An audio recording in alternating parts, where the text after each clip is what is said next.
Good morning, shiny happy people! Welcome back to the Morning Rant, the show in which I talk about my life as a developer and video maker while I telecommute from my home to the office. But today I don't go to the office, I go meet a client, and it will be a very tough meeting because this client it's not that it's a bad person, but it's strange. He paid this job a very tiny of the requested budget, and it's demanding. It's something like you want to fly with a low-cost airline and you want to have a super first class business class flight.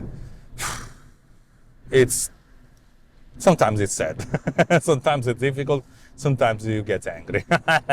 But that's the way the job works, and so I have to travel to that client and do my best to not spit in your face.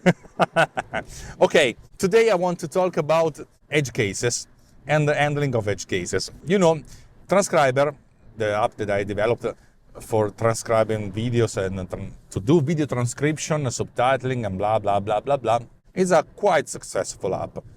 Given the time frame in which this app has been launched, it's my most successful app ever. I hope that it will still continue to hold a certain amount of monthly purchases, because in this way I'll become a lot richer. No, that's not true. I'm not rich. I'm here in Italy. Italy is a quite complicated country, controversial country. Life is difficult here. Very difficult. more than I expected when I was younger. So I sold a certain amount of copies of this app through FX Factory. I never say enough thank you to the guys of FX Factory.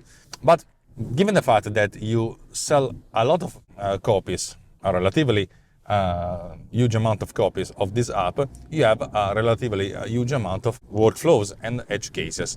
What are edge cases? Edge cases are strange cases that you never thought about when you developed the app and you started doing beta testing, alpha testing, a lot of testing. And even after the release of the app, there are workflows and some kind of audio files or video files or strange stuff that can happen, and you didn't handle because you never encountered this kind of errors or particular path. And the last one happened last week, and it was very it was very pain in the ass, okay? Because this client told me, I have this file, this video interview, and there's no transcription. But it's quite hearable. The fact that there are people talking, they are talking quite clearly. And so I said to this client, this customer, please send me the audio files and so I can check what is wrong. I try to have the audio sources, the real sources, because in this way I can verify the errors and then start handling these edge cases. And if you handle an edge case, then all the subsequent edge cases of this kind are already handled, okay? And this client sent me the audio file of this interview, and then I started listening. I opened this file in Audition, and I said to myself, there's something strange. And immediately, because I have a very strong background in audio production, I do podcasts since 2011, and I did a lot of audio stuff. I said to myself, this is strange, and I say, I suppose that this is the problem.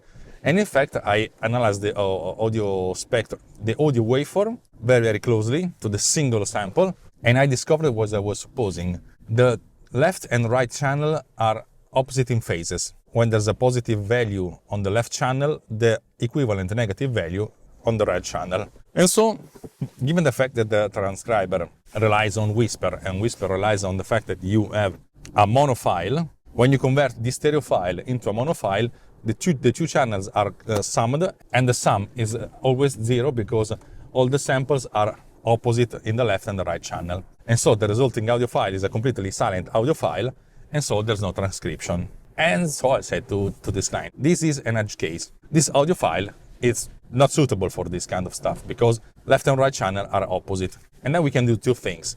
One, you convert this audio file using only the left channel or the right channel, and you go on like this. Two, Meanwhile, I'll work on a new version of my app transcriber that can handle this kind of case, allowing the user to select the single channel, but with the default joint. The joint is that before transcoding the audio file or the video file into a mono file, 16 kilohertz, all the channels are summed together.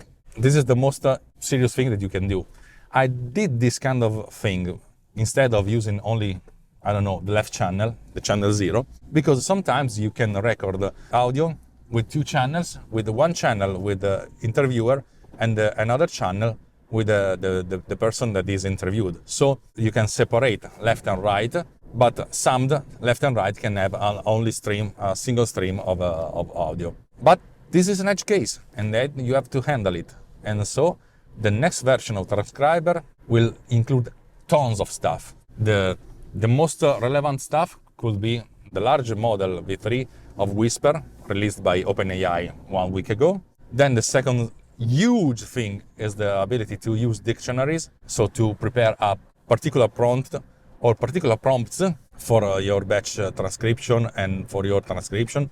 And you can organize these dictionaries with different categories, and so you can use one or more dictionaries or 0 dictionaries for your transcription, and dictionaries can handle search and replace for strings.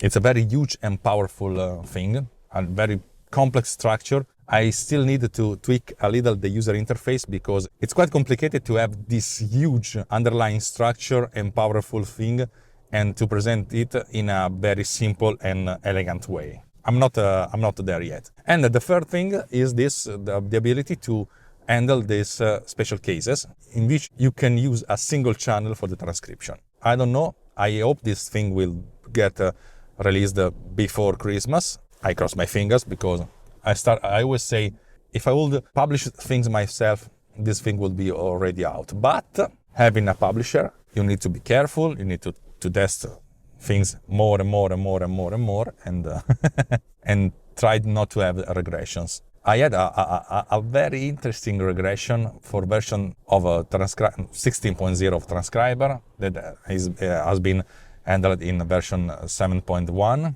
1.7, 1.16.1, because I completely rewritten the underlying code for handling FCP XML files. That is the way all my apps communicate with Final Cut Pro. I did this because I needed to have a new layer of abstraction to handle all the particular cases. And the most important thing is the possibility to use synchronized clip for my next upcoming app, FCP Postcutter, but this is another story. So I'm trying to do a lot of stuff, but I'm trying to handle these special edge cases to make my app richer.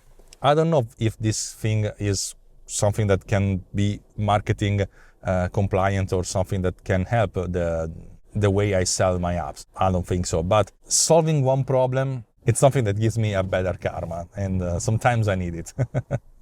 Okay, that's all for today. Thanks for listening to me. If you like this kind of content, please put the thumbs up, like it, love it, or something like this. Comment below if you need something.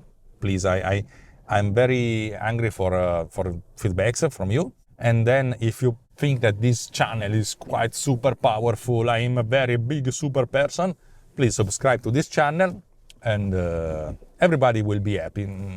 Me first. And click on the bell to be notified when a new video will come out. That's all for today. As always, I salute you with my big ciao in Italian. So 3, 2, 1, ciao!